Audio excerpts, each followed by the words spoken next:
Have you ever felt like a prisoner in your own mind, like you're trapped in a looping corridor of thoughts, worries, and emotions, a matrix of your own making?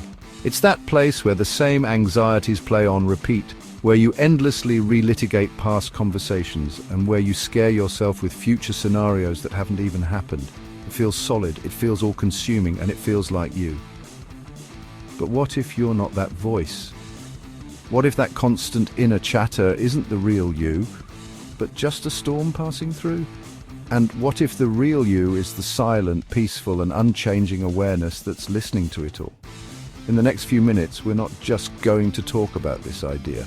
You're going to experience it. You're about to be handed a key to unlock the door of that prison, and it will change how you see everything. For most of us, our entire reality is filtered through the mind.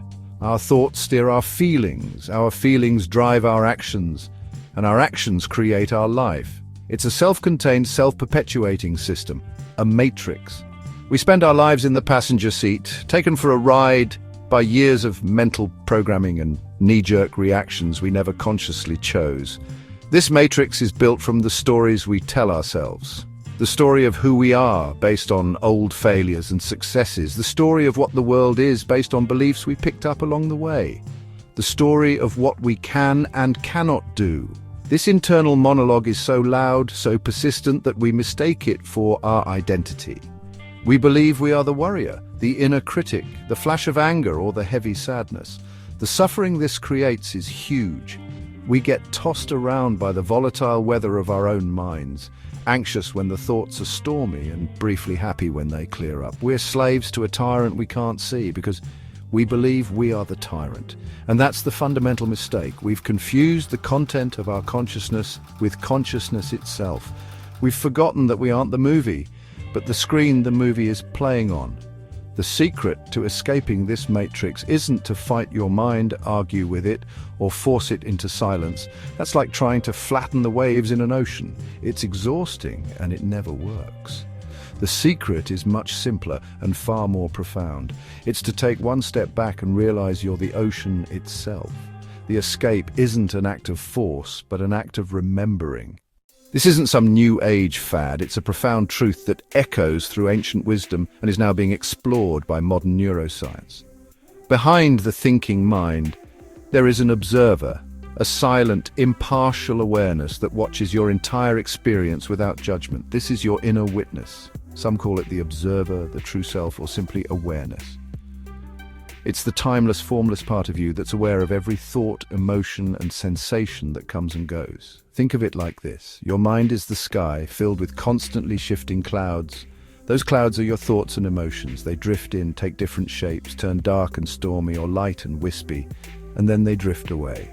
You've probably spent your life believing you're one of those clouds. A worry cloud, a happy cloud, an anger cloud, always changing, always at the mercy of the wind. But you're not the cloud, you're the sky. You are the vast, open, boundless space in which all the clouds appear. The sky doesn't grab onto the clouds, it doesn't fight them, it simply allows them to be, knowing that its own nature is serene, clear, and untouched by whatever weather passes through it. Activating your inner witness is simply shifting your identity from the cloud to the sky. It's realizing you are not your fleeting experiences, but the steady, loving presence that holds them all. This isn't something you have to build. It's already here. It's been with you your whole life, quietly observing from the background. Your only job is to turn your attention away from the noise of the clouds and recognize the vast, silent sky that's been there all along. And how do we do that? Not through complicated effort, but through the simplest tool we have, our breath. The breath is the ultimate anchor to the present moment, the bridge between the chaotic mind and the calm awareness behind it, So right now I invite you to have a direct experience of this. This isn't about belief, it's about discovery. Find a comfortable position, sitting up or lying down. You can gently close your eyes or just soften your gaze. There's nothing to achieve here. No special state to force. Your only job is to be curious and gentle with yourself. First, just bring your awareness to the fact that you're breathing. Don't change a thing. Just observe it. Feel the cool sensation of air entering your nostrils. Follow it as it fills your lungs. Notice the gentle rise and fall of your chest or belly.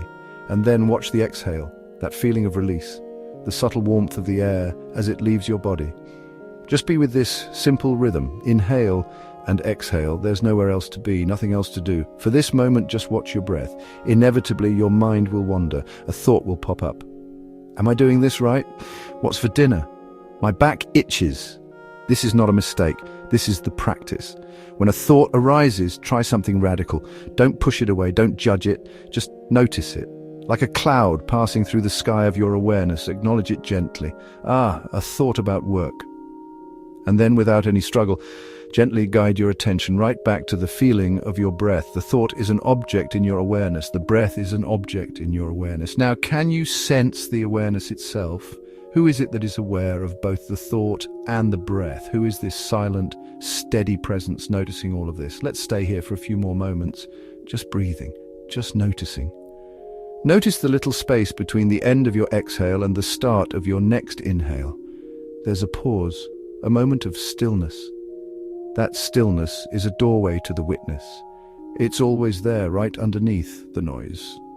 You are not the thoughts, you are the awareness that hears them. You are not the sensations, you are the awareness that feels them. You are not the breath, you are the awareness that observes the breath. Now, when you feel ready, gently start to bring your awareness back to the room. You can wiggle your fingers and toes, and when it feels right, slowly open your eyes. Take a second. What do you notice? Maybe a sense of quiet, a feeling of space. What you just touched is your true nature. What you just experienced, even for a split second, was a huge shift in identity. You stepped out of the rushing stream of your thoughts and rested on the bank of awareness. This is the heart of witness consciousness. It's the direct knowing that you are not what you experience. The peace you might be feeling comes from this detachment. It's not a cold, uncaring detachment, but a loving, spacious one. When you're identified with the witness, you can experience life's challenges, fear, anger, sadness, without being swallowed by them. You see, they are just energy moving through you, just clouds passing by. This creates a buffer, a space for clarity and wisdom to show up, allowing you to respond to life with intention instead of reacting from old habits. The constant pressure to manage, control, and fix your thoughts starts to dissolve. You see, they aren't a problem to be solved, just phenomena to be observed. This is real freedom. It's escaping the matrix, not by destroying it, but by realizing you were never actually trapped inside it. You are, and always have been, free. This practice also has profound effects on your brain. Recent research from 2024 and 2025 shows that mindfulness and meditation can change activity in deep brain regions like the amygdala and hippocampus, which are key for emotional regulation and memory. This quiets the nervous system and pulls the mind away from distraction, boosting your focus in a powerful way. The more you identify with the silent observer, the more you discover a stable, serene core inside you, a home base you can always return to. This experience isn't meant to be kept on a meditation cushion. The goal is to carry this awakened awareness into every part of your daily life. The witness is always online. You just have to remember to check in. Here are a few ways to bring this into your life.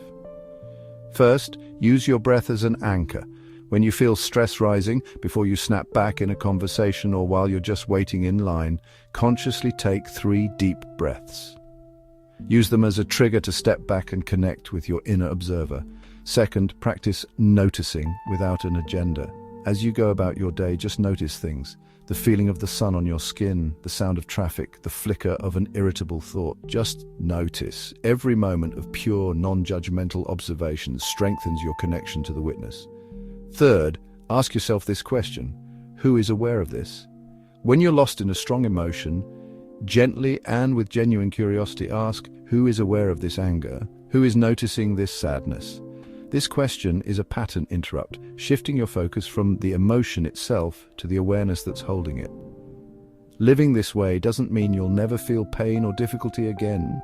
It means your relationship to that pain will be transformed. You'll have an unshakable inner refuge, a foundation of peace that doesn't depend on what's happening outside. You learn to be the calm center of your own storm. You are not the chaotic voice in your head. You are not a prisoner of your past. You are the silent, spacious, and peaceful awareness behind it all. The matrix of the mind is a convincing illusion, but you hold the key to your own freedom. That key is your awareness, and your breath is the hand that turns it in the lock. This isn't a final destination. It's the start of a journey. It's the journey of coming home to who you've always been. With every conscious breath and every moment of observation, you strengthen your connection to your true self and weaken the chains of the mind. If this resonated with you and you want to continue this journey, subscribe to the channel and join a community of fellow travelers learning to navigate their inner worlds. And please, share your experience with the practice in the comments below. Every story shared helps us all remember the truth of who we really are. Be still, be aware, and know the freedom that is your birthright.